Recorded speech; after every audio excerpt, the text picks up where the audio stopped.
Eu acho que é unânime que a gente pode falar que a Manuela Dias não soube escrever muito bem o remake de Vale Tudo. Olá, eu sou o Juliano Jorge, seu amigo, para comentar sobre cultura pop. E hoje nós vamos falar sobre Vale Tudo, essa novela que está acontecendo, sem querer ser alarmista demais, até porque eu tô gostando do remake de Vale Tudo, mas tem algumas coisas que a Manuela Dias fez comparada com a versão de 88 que simplesmente não dá pra aceitar.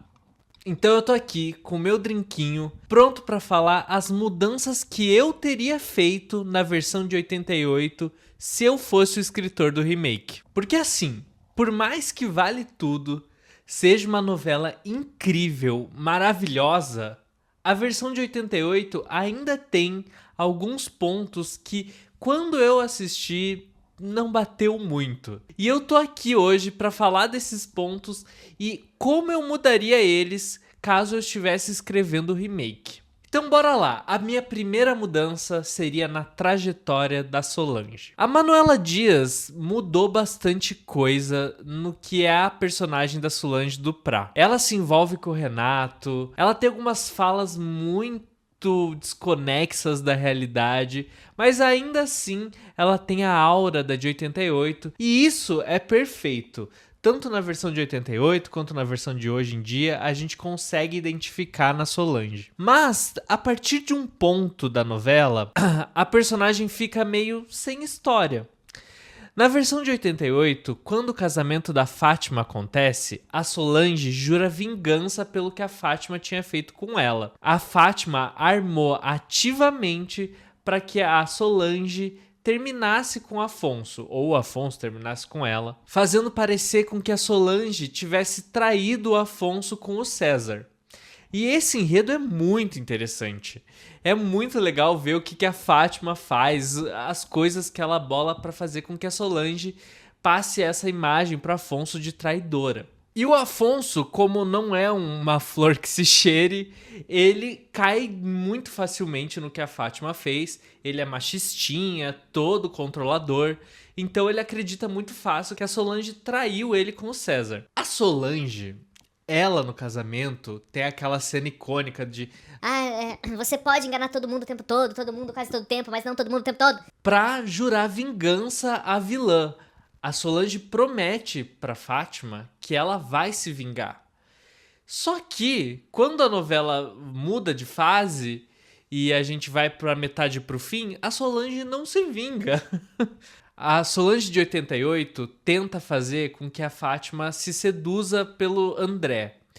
E que com isso ela mostre pro Afonso que é a Fátima que é a traidora e que fez todo aquele rolo. Só que, em determinado momento, a Solange fica: ai, acho que não era isso que eu queria, vamos esquecer da vingança e eu quero ser mãe. E eu acho esse enredo muito chato, porque assim, vamos lá. A Solange de 88, ela também trabalha horrores, ela também se dedica muito ao trabalho e chega em um momento que ela se pergunta o que ela está fazendo da vida dela e decide colocar num propósito da vida dela a gravidez. Vamos lá, uma mulher em 1988 deixa de trabalhar para ser mãe, coloca uma gravidez, ter filhos, como o propósito de vida ao invés de trabalhar, fazer as coisas que ela gosta. Então, tem um lado machista, mas ainda assim é a Solange Duprá, então ela quer ser uma mãe solteira, toda pra frente, ela quer ela cuidar daquela criança, o que deixa ali na balança meio equilibrado as coisas. Ai, todo esse rolê dela tentar achar pretendente e daí ela acabar engravidando do Afonso. Ai, olha, eu cortaria isso na versão de 2025. Eu colocaria a Solange de fato se vingando da Fátima e que ela fosse a responsável pro Afonso descobrir a traição da Fátima com o César. Não o Sardinha. Não tem nada a ver o Sardinha e colocar ali o Afonso pra descobrir as coisas. Era a Solange que devia estar fazendo aquilo, pra no fim ela ver que mesmo sendo vingada, o propósito da vida dela não é aquele. Não é o relacionamento dela com o Afonso. E eu finalizaria a novela com ela colocando o propósito de vida dela nas coisas que ela gosta de fazer. Ela talvez abrindo uma agência de modelo, de revista, do jeito dela, da forma de trabalhar dela, colocando o propósito nas coisas que ela acredita, para daí ela se começar a voltar a se relacionar com Afonso, mas não colocando esse relacionamento em primeiro lugar, até porque ela é uma pessoa independente. Ela não é grudada no Afonso. Sim, estou militando. Então essa seria a minha primeira mudança, a trajetória da Solange. Sem gravidez, sem ela se vingando, mas não se vingando da Fátima. Colocaria ela num personagem ainda mais de destaque assim na novela. Eu acho que é uma personagem que renderia muito mais.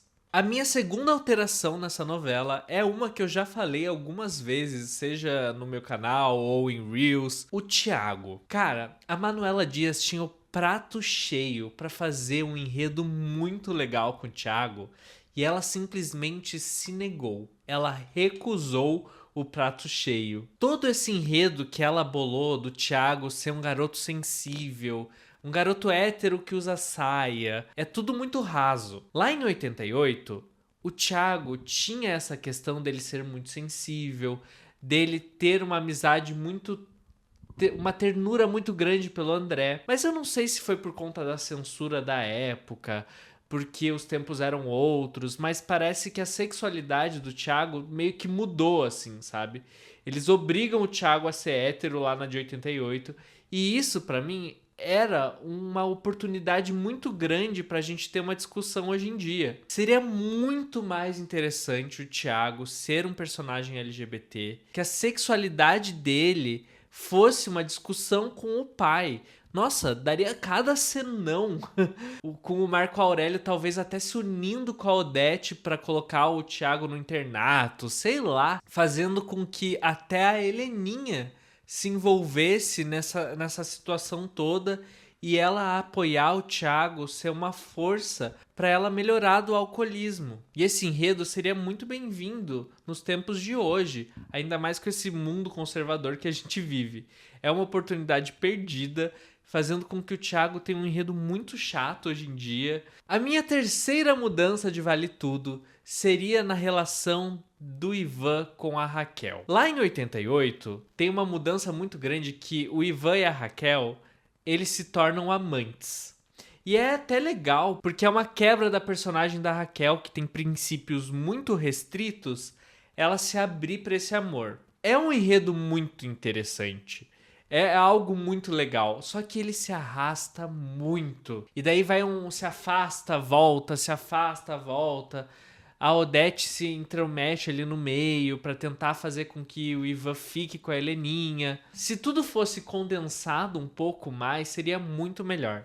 E tem uma coisa que eu acho que faltou pra Raquel de 88, que até nessa de 2025 a gente teve um pouquinho, eu tava torcendo para que fosse elaborado mais, é que a Raquel tivesse um novo interesse romântico. A Raquel, ela passa assim 1 ano, 2 anos sem se envolver com ninguém lá na de 88 pra voltar a se relacionar com o Ivan. Eu acho que é uma oportunidade ali de colocar uma personagem nova, um personagem novo, pra fazer um triângulo. Talvez fazer um quadrado amoroso, né? O Ivan com a Heleninha e a Raquel com esse outro homem que a gente não sabe quem é.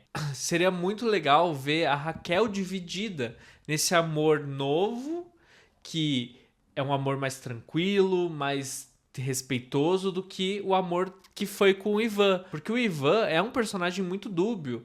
Ele quer roubar os dólares. Ele se envolve com a Heleninha por oportunidade. Então, a Raquel ia ficar dividida, sabe? Entre o amor tranquilo e essa paixão que ele tem com o Ivan. Eu acho que é uma oportunidade muito grande de desenvolver essa personagem e colocar coisas novas pra ela. A minha última mudança para Vale Tudo é em relação à nossa queridíssima Maria de Fátima. Icônica na de 88, icônica na de 2025. Tem uma coisa que acontece com a Maria de Fátima na versão de 88 que muito possivelmente vai acontecer agora em 2025. Então, alerta de spoilers caso você se sinta mal com isso. Ela engravida, tem um bebê e tem toda uma questão da paternidade dessa criança. Será que é o Afonso que é o pai? Será que é o César que é o pai? E no fim, a Maria de Fátima não consegue executar o plano de engravidar do Afonso e o bebê é do César, que acaba meio que renegando a Maria de Fátima e colocando ela de escanteio porque ele tá com a Odete. E eu acho todo esse enredo muito legal, muito interessante, mas para Vale Tudo de 2025, eu mudaria isso para o bebê ser filho do Afonso. Já que a Solange, na minha versão, não engravidou, eu acho que o Afonso teria essa criança sim com a Maria de Fátima. E aí que tá a questão. A Maria de Fátima tenta vender o seu bebê lá em 88 para um casal aleatório que nem aparece direito, aparece, sei lá, em uma cena, para Raquel salvar essa criança e esconder ela da Maria de Fátima. Tipo, a Maria de Fátima pensa que vendeu a criança, mas quem tá cuidando é a Raquel. Seria muito interessante se esse bebê fosse do Afonso e para tirar alguma coisa dessa situação, a Maria de Fátima ela vendesse a criança para a Odete. A Odete faria um acordo com ela de dar tantos dinheiros a cada ano dessa criança para que a guarda ficasse com a família Reutemann. Só que quem não ia aceitar isso seria a Raquel. Então, teria um contraponto muito grande e um enredo da Raquel sequestrando essa criança da Odete. Toda essa questão, essa tensão entre as duas personagens ia se elevar muito mais do que apenas a questão da Heleninha. Eu acho que é uma oportunidade para crescer o enredo final da novela, até pra gente se duvidar se a Raquel seria capaz de matar a Odete por conta do neto. Bom, essas foram as minhas mudanças de Vale Tudo. Me conta aqui o que você tá achando da novela e se você tem alguma ideia pra gente melhorar Vale Tudo de 2025. Eu sei que a Manuela Dias não vai assistir esse vídeo e nada vai ser feito, mas é só pra gente brincar. Eu espero muito que vocês tenham gostado desse vídeo. A gente se vê semana que vem. Me siga nas minhas outras redes sociais. Eu sou @ojulianojorge em todas elas. Por lá eu converso sobre outras coisas de outras formas. Vou ficando por aqui. Um beijo. Tchau.